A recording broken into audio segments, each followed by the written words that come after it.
I often see a group of 3 or 4 guys, depending on the day, in my neighborhood park, and they're running with extra weight strapped to their bodies.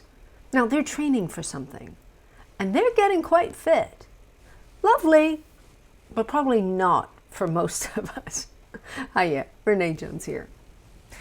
And yet, we make other choices that make things so much harder for reaching our goals, and we follow it, often, with a good slather coating of frustration and guilt and shame when we don't reach our goals. Or maybe that's just me. Is it? It's now getting to late January, and by now most people have abandoned any goals or resolutions.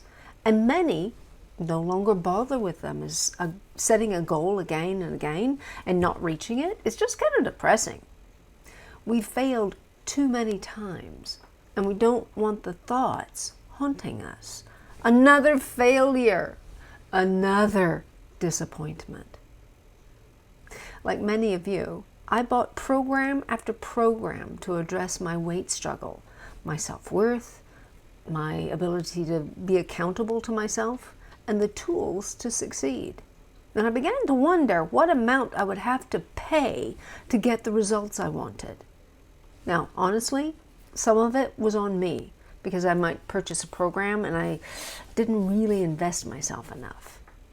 But it still adds to our feelings of failure. It adds to our wounds and the damage that we do to our mindset. It also makes a shining beacon out of our feelings that I am not enough. I hate that hole, but I've fallen into it many times. How about you? So, how do we get unstuck from that kind of thing? How do we actually get past some of the blocks and self-sabotage? How do we believe in ourselves again?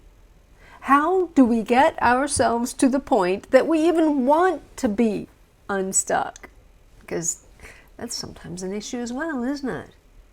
How do we get out of the hole, not only to save ourselves from that downward spiral, but also how do we settle the stuff that keeps pushing us toward it again and again? So many women I talk with struggle with that feeling of being stuck. It may be living on an autopilot that they didn't intend. It may be self-worth or just not feeling enough. And it often surfaces in the area of weight, but that's only a piece of it. In the end, they feel like they're trying to run while carrying that bag of rocks.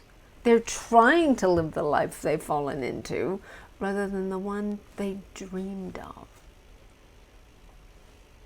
Shall we reclaim our lives? The life you wanted rather than the one you fell into? Oh, now there's a thought. Imagine that. What would it be like if you fell in love with your life again? Want to talk it through? Email me, Renee@packyourownbag.com. All the best.